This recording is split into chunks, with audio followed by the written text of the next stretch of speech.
Sanz, que es uno de los fundadores de Cambiemos en 2015, dirigente radical, y hasta acá una de las voces que ha estado casi ausente en el debate público en medio de tanta discusión, así que mucho agradezco que esté aquí con nosotros. Bienvenido, ¿cómo le va? Buenas tardes. ¿Qué tal, Paulino? Para mí un placer. ¿Qué día, no? Bullrich presenta su libro. Sí. Mañana empieza la idea de caravanas para ir al mano a mano con la gente. Macri definitivamente pareció saldar diferencias y dice, mi candidata es Bullrich, no es Milei. No se necesitan liderazgos mesiánicos, dijo además. Pero lo cierto es que hoy apareció Durán Barba y dijo, es muy probable que Bullrich termine, o Juntos termine tercero en la elección. ¿Vos tenés la misma impresión? No, para nada. Para nada. Primero debo decirte algo que puede sonar muy duro, pero no le creo nada yo a Durán Barba. Nada. No le creo, no, absolutamente, no le creo nada. Creo que es un tipo muy inteligente, pero a la vez creo que es una persona que cada vez que habla muestra un interés personal en las cosas que dice. ¿Crees que lo hace por despecho, tal vez por no estar participando en la campaña o lo que fuese? Vamos a ponerlo diplomáticamente, por despecho, por ahí puede tener algunos otros intereses, pero por despecho seguramente, porque él durante una época pasada, porque ahora estamos en un cambio de época, él tuvo un lugar protagónico, muy protagónico, allá por el 2014-2015. Y cometía muchos errores. Por ejemplo, en el 2015 le dijo a Macri que el PRO tenía que ir solo y no tenía que hacer acuerdo con nadie, porque si hacía acuerdo con alguien iba a perder. Ahí vino Cambiemos. Es decir, que se siguió la receta contraria a Durán Barba y se ganó. Es decir, que las cosas que dice Durán Barba, luego en la realidad, muchas veces no se verifican. Entonces, ojo con estos gurúes que, por más importantes e inteligentes que sean, tienen intereses concretos y tratan de influir en el proceso eleccionario por sus intereses y no por una visión general. Bueno, hemos visto mucho de eso, ¿no? Y creo que ha habido un masazo al sistema en ese contexto, sí, en la elección del y 13 Durán de Barba agosto. es parte de ese sistema, no es que esté fuera, es parte de ese sistema que hoy está cambiando y está modificándose. Claro, hoy es más simpático hablar de eso, de Milei, porque después de lo que pasó, hablar de Milei es bastante simpático. Pero el cambio se está produciendo y ese cambio arrastra aún a este tipo de actitudes. ¿Usted cree que el cambio lo explicita mejor Bullrich que Milei? Porque claramente en la discusión con Rodríguez Larreta pareció encontrar ahí su eje y efectivamente una centralidad que le dio a la postre la victoria. Sí. Con menos instrumentos, con menos herramientas, con menos dirigentes y finalmente ganó. Bueno, acá hay una... Hoy parece como todavía no encontrar su eje. Lo que pasa, Paulino, que hay un fenómeno interesante. Hace 2 años atrás, el fenómeno de continuidad o cambio era muy clarito y tenía 2 opciones. Continuidad, el Frente de Todos y todo lo que había ahí, y cambio era solo Juntos para el Cambio. Aparece Milei con también un protagonismo de cambio, entonces el cambio se divide. Ahora, esto es muy interesante, porque efectivamente hay una gran mayoría de argentinos que apuestan por el cambio, pero lo que está en debate es qué tipo de cambio, hacia dónde va la Argentina. Hay algunos que no tienen ningún empacho en decir, para mí el cambio es Milei, agarro la bomba, que explote, yo cierro los ojos y en esa explosión que me lleve puesto a mí y a todo el mundo. Eso dicen muchos de los que votaron a Milei.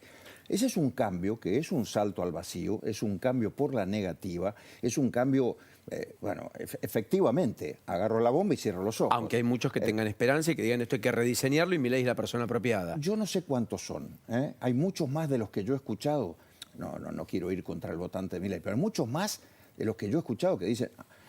Yo ya probé de todo, todos fracasaron, son todos iguales, entonces y ahí meten a todos que en la la misma bomba bolsa. explote, que la bomba explote. Después cuando vos los agarras y argumentás y tratás de entrar en un debate racional, decís, bueno, pero vos también explotás. Un empresario pyme que te puede decir eso, no es él solo el que explota, explota su pyme y explota a sus empleados y explota la perspectiva de tener un futuro. Entonces, contra eso está el cambio, pero el cambio racional, el cambio con sentido común, el cambio con plan, el cambio con horizonte, con perspectiva. ¿Que es más difícil? Sí. ¿Que otros ya te lo plantearon años anteriores? Sí. ¿Que otros fracasaron? Sí. Pero la democracia es eso. La democracia es no un salto al vacío. ¿Y por qué el liderazgo? Déjame que te diga esto último. Está claro que hay una crisis de representación fenomenal. Y esa crisis de representación es uno de los factores que suponen la democracia representativa. Pero lo que no hay todavía es una crisis terminal del pacto de convivencia democrática. Entonces, la política tiene que venir a reparar la crisis de representación para que no explote lo segundo, que es el pacto de convivencia democrática. Porque cuando las dos cosas explotan, la representación y la convivencia democrática, lo que se explota es el sistema. ¿Riesgo? Yo creo que está en riesgo, sí. Sí, está en riesgo. ¿No parece el gobierno diciendo estas cosas, advirtiendo por los males que vendrían o que estarían por venir? Bueno, a ver, partamos de una base. El gobierno está diciendo y haciendo tantas cosas raras y tan inverosímiles que solamente pueden encuadrarse en la profunda desorientación de quien no tiene herramientas para cambiar la realidad, y entonces, como no puede cambiar este presente, trata de meter miedo hacia el futuro. Yo no vengo a decir que, igual que el gobierno, que ojo, que si no. Yo lo que vengo a decir es que es positivo el deseo de cambio. Eso ya te diferencia del gobierno. Porque el gobierno no puede plantear ningún cambio. El gobierno puede plantear continuidad con miedo. Pero la verdad que más de lo que hoy existen. Yo vengo a plantear que entre los proyectos de cambio y las propuestas de cambio, no todo el cambio es igual. Hay un cambio que es un salto al vacío y hay un cambio que es un cambio de racionalidad. ¿Y por qué cree que el liderazgo es de Patricia Bullrich? Bueno, eso tiene que ver con el quién. Yo tuve una intervención en Las PASO con un video en Mar del Plata. Sí, acá lo compartimos. Donde hablaba del qué, el cómo y el quién, ¿no? Recién estábamos hablando vos y yo del qué, el cómo. Pero el quién tiene que ver con qué persona, qué personalidad está dispuesta a hacerse cargo de la Argentina que viene. La Argentina que viene es una Argentina en la cual el liderazgo tiene que conducirte hacia un rumbo. El líder no puede ser parte de la manada disconforme. El líder no puede ser parte de los que gritan, de los que aúllan, de los que se quejan. Legítimo, ¿eh? En el ciudadano común, legítimo. Pero si vos sos uno más de ellos, vos ya no sos líder. El líder es el que está por encima y conduce. Líder, de acuerdo a las viejas definiciones de la ciencia política, es el que te lleva a un lugar, aún cuando vos ese lugar en el primer momento no lo veas. Pero líder es el que te lleva, el que conduce. Entonces, Patricia Bullrich hoy te quiere llevar a un lugar, quiere llevar a los argentinos hacia un rumbo, hacia un camino. Creo que tiene dos cuestiones que para mí son centrales. Su historia que le permite decir con coraje y convicción, yo te puedo llevar, porque su historia es de coraje y convicción. Santiago Maldonado, en un momento donde el gobierno de Macri estaba desorientado y muchas veces adentro no se sabía qué había pasado, ella vino y dijo, Santiago Maldonado no lo mató la gendarmería, Santiago Maldonado no lo mató nadie, Santiago Maldonado murió por un penoso y trágico accidente personal. Y bancó, y bancó, y bancó. Coraje, convicción, la lucha contra los narcos en Rosario, eso es, su historia. Y su personalidad, y la personalidad del coraje para llevar adelante reformas profundas. Porque, ojo, volvemos a hablar del cambio. El liderazgo, en este caso en la Argentina, no es un liderazgo para llevarte a la vuelta de la esquina. Es un liderazgo para llevarte hacia un futuro de transformaciones. ¿Incluye una reforma tributaria, una reforma laboral, una reforma de seguridad social, todo eso junto? Todas esas cosas. Todas esas cosas. Sí, todas esas cosas que... Eventualmente el aumento de la edad jubilatoria. Todas esas cosas que tienen que ver... A ver, más allá de las cosas puntuales, yo no podría ir más allá de lo que son los equipos y las decisiones del gobierno de Patricia. Pero lo que sí estoy de acuerdo, estoy totalmente convencido. Patricia es un líder que te quiere llevar hacia un camino mejor, un camino más seguro, un camino de sentido común, pero además un camino de cambios. No para transitar por el mismo camino de antes, ni para transitar por un camino tranquilo y sereno. Es un camino que va a requerir de la sociedad argentina un fuerte compromiso. Yo te diría que en términos económicos, aquí hay una conjunción entre la oferta que te hace el líder y la demanda de un pueblo que tiene que ser receptivo. Y finalizo. ¿Te acuerdas del teorema de Baglini? Sí.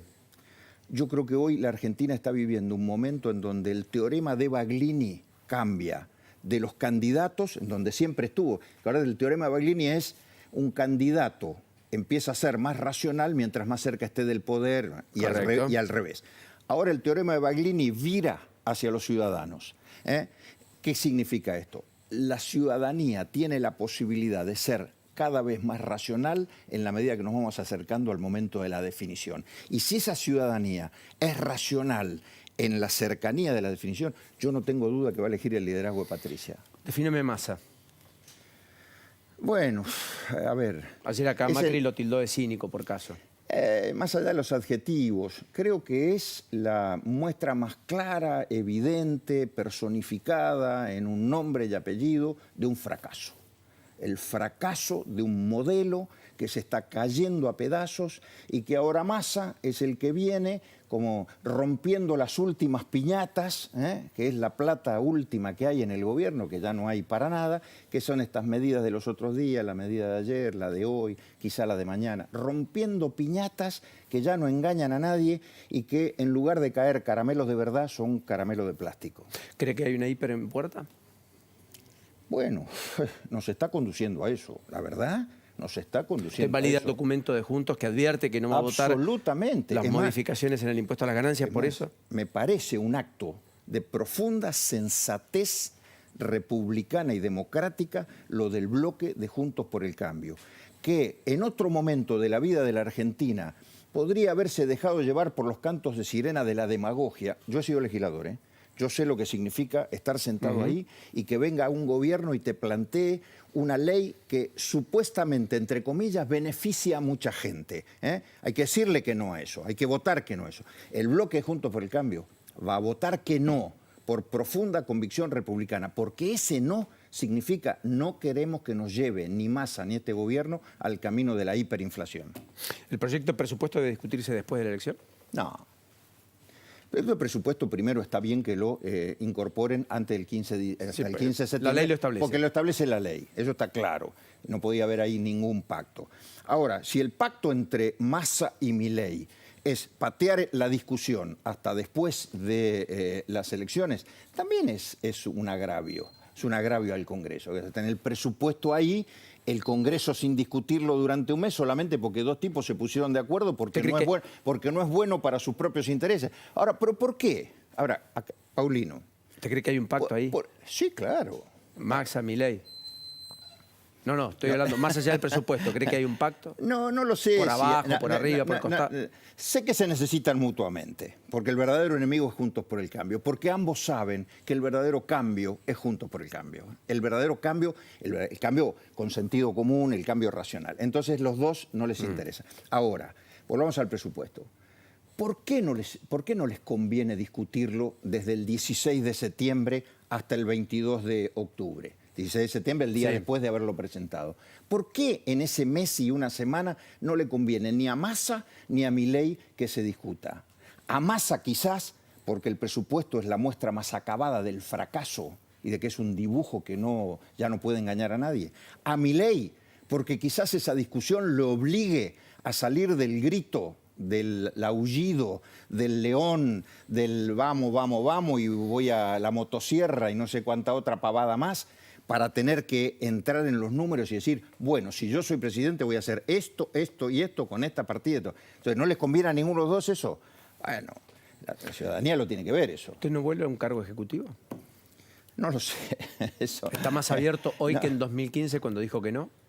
Sí, posiblemente, pero la verdad que mi rol hoy es el de ayudar. Me siento tan cómodo ayudando a otros, ayudando a un nuevo líder en el radicalismo que es Maxi Abad en la provincia de Buenos Aires, ayudándolo mucho a él porque creo mucho, pero no solo en él, hay una generación completa de radicales que están alrededor de los 40 años, que para mí tienen mucho futuro y me encanta poder ayudarlos. Así que en lo que pueda ayudar voy a estar.